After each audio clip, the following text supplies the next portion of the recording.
링 비디오 https://downsub.com/물음표 URL 등호 https://www.youtube.com/watch 물음표 v 등호 0 qqg 밑줄 s 밑줄 t 0 ig 유산을 하나도 못 받는 게 너무 슬프다. 내 운명은 쓰레기야. 내 얼굴은 의기양양한 미소로 가득 차 있었지. 남편의 유산 소식을 듣고 얼굴이 창백해진 나에겐 타격인 것 같았지. 그래도 아깝다. 당신은 그 사람을 오랫동안 보살펴 주었는데 우리의 선택이 옳았던 것 같아요. 벤자민도 계획대로 일이 진행되는 동안 만족스럽고 불쾌한 방식으로 이를 드러내며 큰 소리로 웃었습니다. 낭독된 남편의 상속 절차를 믿을 수 없는? 더 이상 나를 비웃지 말라고 애원했습니다. 무릎을 꼭 잡은 손에서 땀이 나고 있었습니다. 내 이름은 윌마 화이트입니다. 저는 55세이고 실제 직장에서 일하고 있습니다. 부동산 회사. 원래는 남편 세바스찬과 큰아들 식구들과 함께 살았으나 세바스찬이 1년 전 뇌출혈로 쓰러진 이후로 남편을 돌보던 중 남편과 함께 살고 있는데 큰아들 식구들이 말을 하고 일찍 집을 나갔다. 그들은 내 남편 세바스찬이 뇌졸중을, 불행하게도 그가 이전 질병으로 인해 위암으로 전이되었다는 사실을 발견했습니다. 그를 위해 더 이상 해줄 수 있는 것이 없었기 때문에 나는 그를 집에서 돌보기로 결정했습니다. 최대한 많은 시간을 함께 보내고 싶었습니다. 간호 경험이 없어서 간호사인 친구에게 연락하여 세바스찬을 돌보는 방법에 대한 조언을 받았습니다. 서바스찬 간호에도 불구하고 세바스찬은 한 번도 불평하지 않고 항상 차분한 표정을 지었습니다. 얼굴은 병을 앓고 있었겠지만 큰아들의 가족으로 바뀔 때마다 세바스찬은 남편과 아이가 하나뿐이었고 아들 벤저민도 딸을 원했지만 몸 상태가 약해서 세바스찬은 변함없이 눈살을 찌푸렸습니다. 우리는 외동딸 베냐민을 낳은 아이가 하나뿐이었고 그가 우리 외동딸이었기 때문에 그의 교육에 많은 돈을 썼습니다. 불행하게도 베냐민은 고등학교를 졸업한 후 그다지 똑똑하지 않았습니다. 그는 트럭 운전사가 되기를 바랐지만 그는 트럭 운전사가 되었습니다. 대학에 가서 큰 회사에 취직하는 것이 그의 선택이고 그가 원하지 않는 일을 강요해서는 안 된다는 것을 깨달았습니다. 아마도 외동아이기 때문에 공부를 강요하는 것은 잔인할 것입니다. 벤자민은 약간 버릇이 없었고 방을 청소하지도 않았고 옷도 치우지 않았고 엉성했습니다. 아마도 부모님께 부탁하면 무엇이든 해줄 것이라고 생각했을 것입니다. 그리고 경고를 받았을 때에도 그것을 무시했습니다. 남편이 그랬던 것은 사실입니다. 그리고 외동아들이라 조금 버릇없게 만들었을지 어른이 되어도 좀처럼 나아지지 않는 나쁜 버릇을 볼 때마다 한숨이 나온다. 벤저민 성격 때문에 결혼을 늦게 할 줄 알았는데 착각이었다. 몇 년 전 베냐민이 25세였을 때 그는 자신보다 1살 어린 멜린과 결혼했습니다. 무엇이 베냐민을 그녀에게 끌렸는지는 모르겠지만 멜린은 밝은 빨간색 손톱을 가진 화려한 여성이었기 때문에 나는 놀라지 않았습니다. 그리고 이 장남의 가족은 벤자민이 결혼했을 때 인생을 엉망으로 만들었어. 결혼한 후에도 예상하지 못한 일이었어. 벤자민이 계속 우리와 함께 살 수 있냐고 물었지? 그런데 멜린은 어떻게 우리와 함께 살고 싶지 않다고 생각하는 거지? 실제로는 멜린이 아니지? 너희들과 함께 살고 싶다고 했어. 그렇지 시어머니. 시아버지와 사이좋게 지내고 싶어. 화려한 외모에도 불구하고 귀엽게 말하는 모습에 감동받아 큰아들 식구들을 살려주기로 했어. 우리와 함께 세피는 뭔가 말하고 싶어하는 표정이었지만 적은 사람이라 큰아들 식구가 이사왔을 때 반대하지 않았다. 주변에 한 사람만 더 있으면 음식의 양이 바뀌는 것만으로도 내 삶은 너무 바빠졌다. 빨래도 처음에는 주부인 멜린이 도와줄 거라 생각했는데 손가락 하나 까딱하지 않고 거실에 누워서 큰 아이처럼 밥이 나오길 기다렸다. 어른 대신에 나는 즉시 멜린에게 집안일을 도와달라고 부탁했습니다. 친구로서 집안일을 도와줄 수 있습니까? 작은 멜린은 나를 쳐다보며 무슨 농담이냐고. 입에 손을 얹고 당신은 시어머니 같은 사람입니까? 나를 괴롭힌 법어나 그런 거 안 좋아. 내 말에 말문이 막혔다. 믿을 수가 없었어. 왕따 한 게 아니야. 그냥 같이 살면 집안일은 분담해야 한다고 했지만 사실을 말한 거야. 멜리는 당황한 표정으로 동생들에게 놀림을 받고 엄마에게 달라붙은 어린아이처럼 벤자민에게 달려갔다. 벤자민은 엄마가 메라인을 탓하지 말라고 했어. 막 결혼해서 긴장한다. 벤자민 다가와서 투덜댔다. 나 탓하는 게 아니야. 사람이 하는 자연스러운 일을 지적하는 것뿐이야. 그게 무서운 거야. 멜리는 시어머니 입장이라는 걸 깨달아야 해. 뭐 난 그냥 뒤에 숨어있던 멜린일 뿐이야. 벤자민은 이 신부를 얻은 듯 희미하게 웃었다. 그녀는 집안일을 하기 싫었기 때문에 나와 함께 살고 싶었음에 틀림없다. 확실히 집안일을 전혀 할 수 없을 것 같다. 그렇게 한 것은 걔랑 함부로 같이 살아. 어차피 엄마는 집안일 좀 해주세요. 지금까지 해온 일이니 한 사람 더 있어도 변하지 않을 거예요. 우리는 지금 일하는 프라임인데도 메리는 주부라고 주장하고 싶어요. 나는 풀타임으로 일하는데 그 사람은 내가 해도 내 말을 안 들어줄 것 같다. 아직 어리고 결혼도 한 지 얼마 안 됐으니 지금은 기분이 많이 다운된 게 아닐까. 벤자민의 말에 척 그랬다. 큰아들과 그의 아내와의 최악의 동거 형태이지만 2년이 지난 후에도 내 삶은 변하지 않았습니다. 멜리는 여전히 집에서 아무것도 하지 않고 하루를 보내고 있으며 일과 집안일에 최선을 다하고 있습니다. 세바스찬이 나를 도와주었습니다. 가끔 뇌출혈로 쓰러지기도 했지만 한동안 병원에 입원해 뇌출혈 치료를 받았지만 왼쪽 편마비가 남아 간병인이 됐다. 그것만으로도 완치될 가능성이 있었다. 재활 치료를 받았으나 불행하게도 과거에 발병했던 위암이 전이된 사실이. 의사는 더 이상 할 수 있는 일이 없다고 했습니다. 나는 절망적이었고 내 세상이 어두워진 것 같았습니다. 세바스찬을 잃는 것을 견딜 수 있을까 하는 생각이 들었습니다. 하지만 나보다 세바스찬 자신이 더 고통받고 있는 것이 분명했기 때문에 나는 눈물을 참으며 의사의 말이 끝나기를 기다렸다. 세바스찬은 원래 병원에서 재활치료를 받을 예정이었으나 암 완화 치료, 암 치료를 우선으로 하기로 결정했다. 집에 있으면 간다고 했지만 나는 세바스찬에게 내 마음을 표현할 때 가능한 한 오랫동안 함께 있고 싶었다. 세바스찬은 조용히 고개를 끄덕이며 남편의 간병인 생활이 언제 시작되었는지 이해한다고 말했습니다. 만난 것처럼 집을 나선다. 집안일을 스스로 하고 싶지 않았을지도 모른다. 어디에 사는지는 모르겠지만 가끔 집에 왔다가 아버지 얼굴도 쳐다보지도 않고 자주 전화를 해서 떠난다. 벤자민이 처음 전화했을 때 아버지를 돌보지도 않는데 왜? 회의적이었어요. 안녕, 무슨 일이에요? 엄마 아빠는 잘 지내세요? 벤자민도 아버지에 대해 걱정하던 일을 아버지는 솔직한 적이 없는 것 같았어요. 똑같아. 근데 식욕이 있네. 아니 그냥 얼마나 더 살아야 하나 궁금해서. 전화 저편에서 들려오는 조롱하는 웃음소리에 마달린의 목소리가 섞여서 깨달았다. 그중 세바스찬 걱정은커녕 오히려 그 반대야. 제발 그런 무감각한 말은 하지 말아줘. 너는 사람 아들이구나. 당연히 나는 아버지의 재산을 물려받기를 고대하고 있는데 아버지의 아들이기 때문에 무슨 말을 하겠느냐? 사실 벤자민은 세바스찬에 대해 전혀 걱정하지 않았습니다. 대신 그는 아버지가 돌아가신 후 아버지의 재산을 물려받기를 고대하고 있었습니다. 어쨌든 그가 언제 죽게 되는지 알려주세요. 어쩌면 마지막으로 그에게 내 얼굴을 보여드릴지도 모르겠습니다. 피가 끓는 것을 느꼈습니다. 웃음 섞인 벤자민의 말에 윌마는 뭔가 잘못됐어. 세바스찬은 분명 전화로 목소리를 듣고 침대에서 나를 불렀을 거야. 아니, 그건 아무것도 아닌 또 다른 성가신 판매 전화일 뿐이야. 그게 귀찮은 일이구나. 세바스찬은 결코 자신의 큰 아들과 며느리가 재산과 인생을 물려받는 것에 대해 더 걱정하게 됐어요. 배고픈지 알려서 그 사람을 슬프게 하고 싶지 않았어. 그래, 내가 특별한 걸 만들어줄게. 고마워. 지켜줘야 해서 행복해. 세바스찬은 내가 사랑했던 유일한 사람이었기 때문에. 해서든 3년간 간병 생활을 이어갔다. 의사가 세바스찬의 상태가 좋지 않다고 하여 더 나쁜 상황에 대비했지만 예상보다 잘 해냈다. 의사는 나를 헌신적으로 칭찬했다.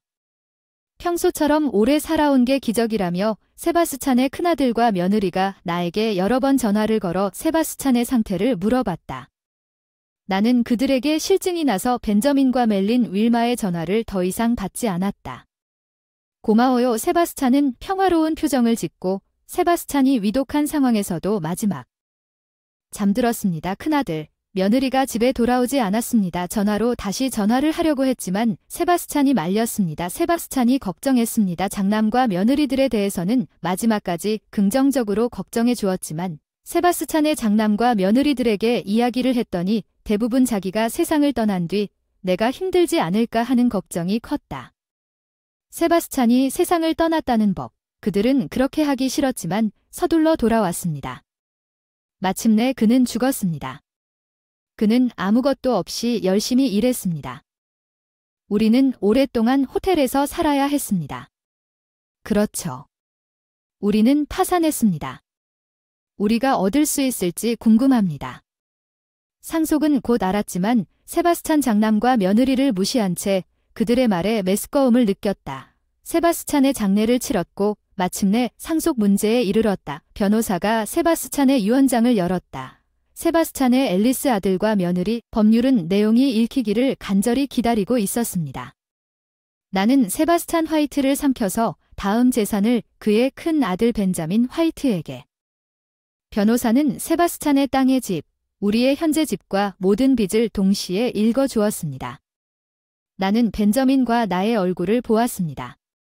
내 앞에서 반짝반짝 빛났어. 알았어. 우리가 해냈어. 결국 아버지는 우리 편이었어. 그렇구나. 빚은 조금 걱정되지만 유산만 있으면 괜찮을 거야. 두 사람은 너무 기뻐서 벅차올랐어. 결국 나에게 남은 건 세바스찬이 투자 목적으로 구입한 작은 아파트뿐이었다. 세바스찬의 큰아들과 며느리는 망연자실한 나를 큰 소리로 말했다. 내 운명은 아무것도 물려받지 못할 것 같아 너무 슬프다. 쓰레기 같은 얼굴에 의기양양한 미소가 가득했다. 남편의 유산 소식을 듣고 얼굴이 창백해진 나에게 더 큰 타격이 될 것 같았다. 그래, 그렇구나. 그런 의미에서 남편을 그렇게 챙겨줬는데도 다 헛수고였어. 우리의 선택은 옳았어. 벤저민도 계획대로 일이 진행되는 것처럼 크게 웃었고 그들은 옳지 않은 방식으로 이빨을 만족스러운 행동을 보였습니다. 나는 여전히 변호사가 보낸 상속서를 믿을 수 없었습니다. 큰 소리로 읽었는데 머리가 어지러웠어요. 제발 더 이상 비웃지 마세요. 무릎을 움켜쥐고 있는 손에 땀이 흐르고 있었고 변호사는 세바스찬의 장남과 며느리 세바스찬의 장남에게 상속 재산에 대해 자세히 설명하기 시작했습니다. 아들과 며느리는 아버지의 막대한 유산을 물려받는다는 소식을 듣고 너무 기뻐서 변호사의 설명을 주의 깊게 듣지 않은 것. 변호사는 나에게 무슨 말이라도 하고 싶은 것 같았으나 말을 하지 않았습니다. 결국 내가 너무 충격을 받아서인지 왜 내가 세바스찬을 돌보던 시절이 생각나는가? 세바스찬은 정말로 내 보살핌에 동의하지 않았던 걸까? 그 사람은 시설에서 제대로 된 보살핌을 받고 싶었던 걸까?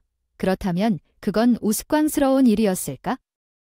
세바스찬이 내 보살핌에 만족하지 않았다는 사실조차 깨닫지 못한 채 매일 그를 돌보기 위해 세바스찬의 큰아들과 며느리의 불쾌한 전화에 짜증이 났다. 내가 아픈 세바스찬을 슬프게 만들고 싶지 않다는 걸 그 사람이 알면 안 좋을 텐데 괜찮아. 그 부부 때문에 괴로워하는 건 나 혼자뿐이었어. 그게 세바스찬을 지키기 위해 내가 생각할 수 있는 유일한 방법이었을 텐데 어떻게 될지 궁금해. 사랑하는 사람을 잃고 유산 한 푼도 받지 못한 내 삶은 다음 날 혼자 울고 있는데 큰아들과 행복한 표정으로 변호사의 이야기를 듣고 있었다. 세바스찬 유언장에 적힌 대로 작은 아파트로 이사했습니다. 집에서 세바스찬의 존재감을 좀 더 느끼고 싶었는데 멜린이 여기가 우리 집이라고 해서 빨리 나가서 포기하고 무거운 마음으로 갔던 아파트에 짐을 챙겨갔습니다. 거실 하나, 침실 하나, 작은 부엌이 있어서 혼자 살기에 딱 좋을 것 같아요. 이 방은 원래 세바스찬이 투자 목적으로 구입했지만 곧 떨어져서 선반. 에어컨 등을 임대하지 않고 사용하지 않은 채 방치되었습니다. 전기와 물을 확인할 수 있었기 때문에 가구와 가전제품은 모두 사용 가능하고 제대로 작동했습니다. 여기서 생활하는데 문제가 없을 것입니다. 벽과 바닥은 개조된 것 같았고 공기 중에 새 집 냄새가 나는 것 같았습니다.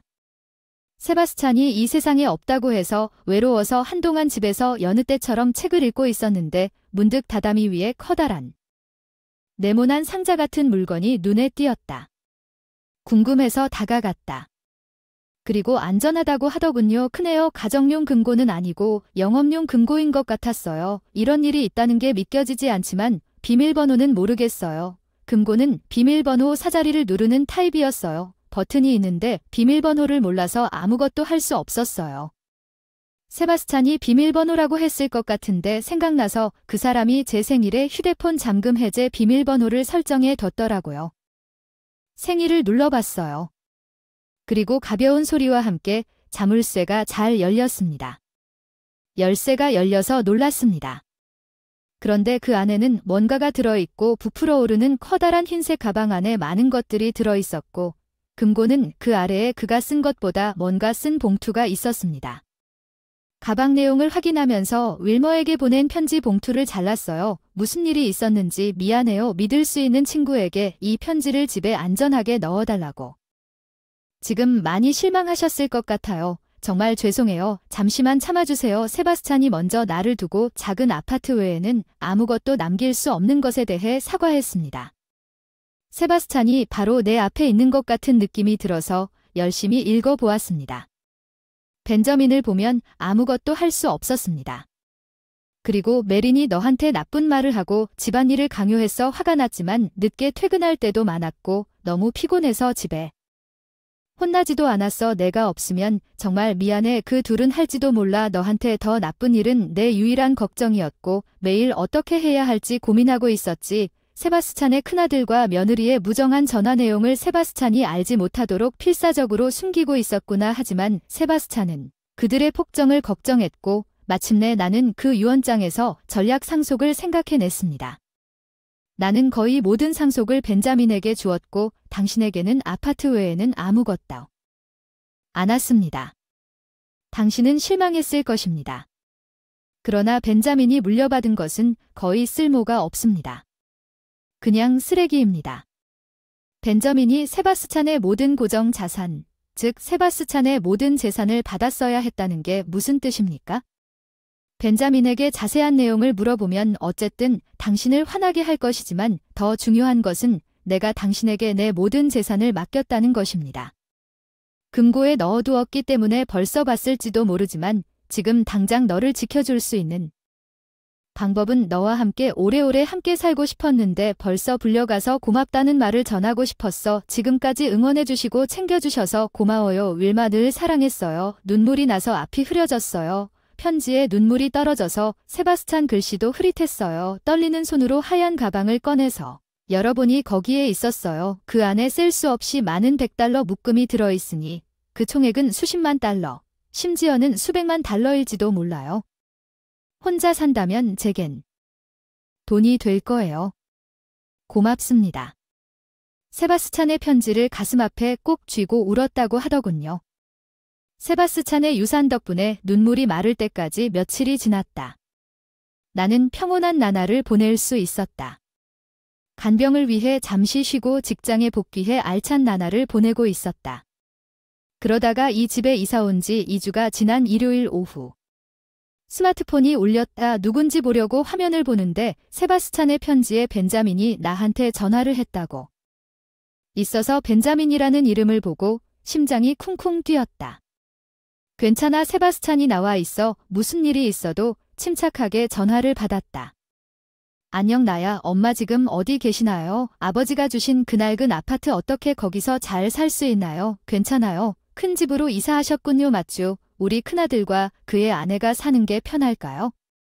세바스찬에게서 물려받은 큰 집인데 그 집이 아무 가치도 없다는 걸 깨달은 게 전화를 받은 사람이 벤자민에서 멜린으로 바꿨어요. 이 집은 너무 낡고 곰팡이가 났고 곳곳에 벌레가 있어서 역겨워서 못해요. 여기서 자세요. 전화 반대편의 친구 화면이 집이 얼마나 나쁜지 말해주었고 벤자민이 다시 전화를 받아 그들의 상황에 대해 친절하게 말한 것 같았습니다. 아버지의 상속 재산은 우리가 평가를 받아도 모두 쓰레기입니다. 집 금고에는 아버지의 빚에 대한 수십 장의 약속어음이 있었는데 대체 무슨 일이 있는 걸까? 엄마는 벤자민의 이야기를 듣고 나서 뭔가를 아셨을까? 나는 마침내 세바스찬이 한 일에 대해 내 머릿속에서 발견했다. 세바스찬은 그 가치를 조사했다. 벤자민에게 미리 물려주려고 했던 고정자산이 전혀 가치가 없다는 것을 알고 벤자민에게 양보하고 게다가 보너스로 막대한 빚을 추가했다. 엄청난 빚 아니 난 몰랐어. 나는 그 의지를 듣기 전까지는 이런 일이 일어날 줄 몰랐어. 실제로 그는 편지를 읽은 후에 대해 알게 되었지만 벤저민에게 진실을 말할 필요는 없었습니다. 나는 벤저민의 말을 들을 수 있었고 멜라인이 전화상으로 말다툼을 하고 있다. 멜라인이 그게 다 내 망할 아버지 때문이라고 했어. 내가 고소하겠다. 벤자민이 유산을 원한다고 말한 사람이 너라고 했어. 유산이 가치가 없다는 걸 깨달았을 때 태도를 바꾸었다고 했어. 돈이 있으면 사기꾼 둘은 이미 주체할 수 없을 만큼 큰 싸움을 하고 있었다.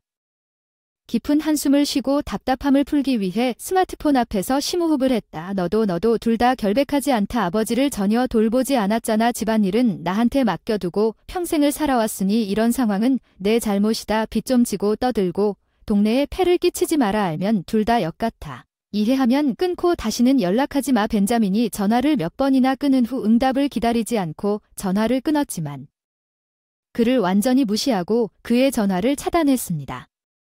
마침내 마음의 평화를 되찾을 수 있었나요? 저 사람들은 이 삶에서 뭔가를 배웠을 거라 확신합니다. 나는 침대에 누워 내가 겪었던 모든 고난을 잠시 반성하는 시간을 가졌습니다.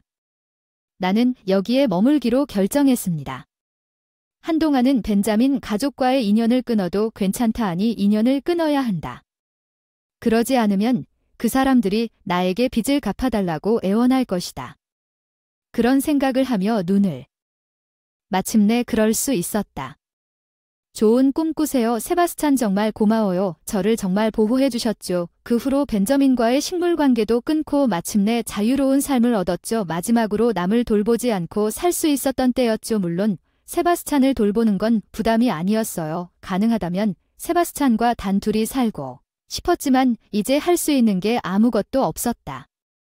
앞으로 나아갈 수밖에 없다. 벤자민과 멜린은 이제 빚을 위해 하루 종일 열심히 일하고 있는데 허술한 멜린도 일하고 있으니 벤자민과 같은 직장에 다니는 동료 아들은 상당한 압박감을 느끼고 있을 텐데 날이 갈수록 심해지는 벤자민의 모습에 놀란 듯 하지만 벤자민은 직장에서 너무 지치고 싸우지도 않는다는 비아냥을 받는다고 한다.